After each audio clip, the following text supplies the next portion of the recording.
Samajwadi party बुरी तरह से डिरेल्ड है, वो सब फ्रस्ट्रेशन में है। मोदी सरकार के 9 वर्ष पूरे होने पर आयोजित कार्यक्रम में भाग लेने के लिए आज मिर्जापुर पहुंचे डिप्टी सीएम ब्रिजेश पाठक आज मौहरिया स्थित जीआईसी कॉलेज के मैदान में आयोजित जनसभा को संबोधित करने के लिए पहुंचे। हेलीकॉप्टर से deputy CM Mirzapur police line उतरे और वहां से वह सीधे मौहरिया स्थित जीआईसी ग्राउंड पर पहुंचे, जहां पर उन्होंने जनसभा को संबोधित किया। जनसभा में कैबिनेट मंत्री आशीष पटेल भी मौजूद रहे, साथ ही नगर विधायक रत्नाकर मिश्र, मड़िहान विधायक रमाशंकर पटेल और चुनार से विधायक अनुराग पटेल भी इस जनसभा में मौजूद रहे। बड़ी संख्या में जनसभा को सुनने के लिए लोग भी पहुंचे हुए थे।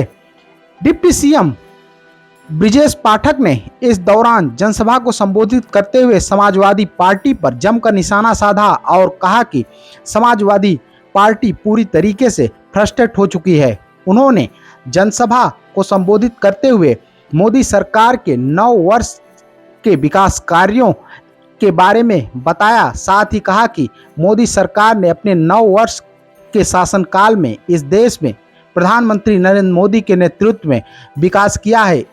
पद में आज सेवा, सुशासन और गरीब कल्याण के 9 वर्ष पूरे होने पर भारतीय जनता पार्टी ने एक विशाल जनसभा का आयोजन किया था।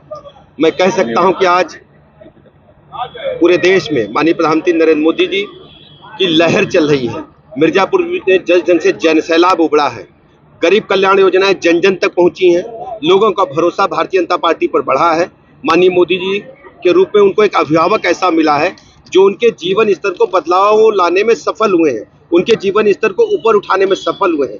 मिर्जापुर के लोगों ने एक मत होकर के इस बार प्रचंड बहुमत के साथ माननीय प्रधानमंत्री नरेंद्र मोदी जी के नेतृत्व में जब 2024 में तीसरी बार सरकार बनेगी तो मिर्जापुर में तीसरी बार गठबंधन को जिताने का प्रण किया है, फैसला लिया है, ऐसा मैं दावे के साथ कह सकता हूं। अखिलेश यादव का कहना है कि इस बार एनडीए को पीडीए हराएगा। आप जानते हैं कि समाजवादी पार्टी पूरी तरह से डिरेल्ड है, वो सब फ्रस्ट्रेशन में है, उनके पास कहने को कुछ नहीं है। और जब जब इस प्रकार के गठबंधन बने हैं, चाहे 89 से देवगौड़ा के समय से आप जानते हैं, जनता दल के बाद जो जन मोर्चा बना था उसका भी क्या हाल हुआ, ये भी बुरी तरह से ये सब कुर्सी के लिए इकट्ठा हुए हैं।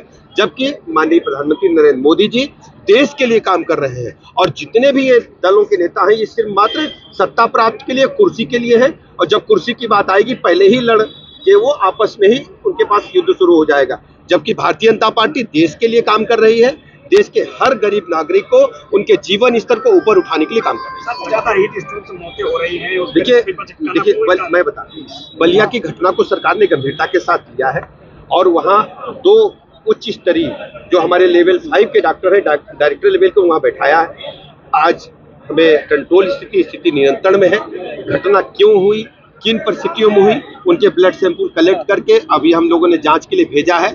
अभी कुछ कहा नहीं जा सकता कि डेथ के कारण क्या थे, लेकिन हमारे लिए चिंता का विषय है। हर स्थिति में हमारे चिकित्सकों की सारी छुट्टियां रद्द कर दी गई हैं।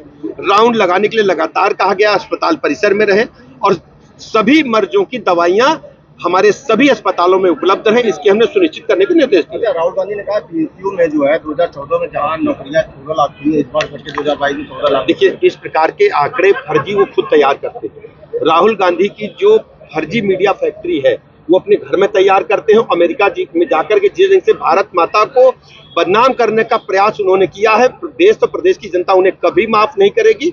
ये सब चुके हुए लोग हैं, केवल गांधी के नाम के आधार पर बैठ करके भोजन ले रहे हैं। उन्होंने देश के अंदर वास्तव में जो गरीबी है कभी नहीं देखी है। माननीय मोदी जी आम आदमी, गरीब आदमी के जीवन स्तर को बदलने में कामयाबियों उठाने में कामयाब। अच्छा, अभी आपने कहा कि कानपुर में गोली चलाया था सपा ने और एक तरफ मनोज उनको आप देखिए मैं आपको स्पष्ट कर दूं। देखिए हमारी लड़ाई व्यक्ति से नहीं, हमारी लड़ाई विचारधारा से। जिस ढंग से समाजवादी पार्टी ने भोले भाले निहत्थे कार्यसेवकों पर गोलियां चला करके अयोध्या की धरा को लाल कर दिया था, उसको मैं क्या उत्तर प्रदेश और देश के लोग कभी माफ नहीं कर पाएंगे। ठीक है, थैंक यू।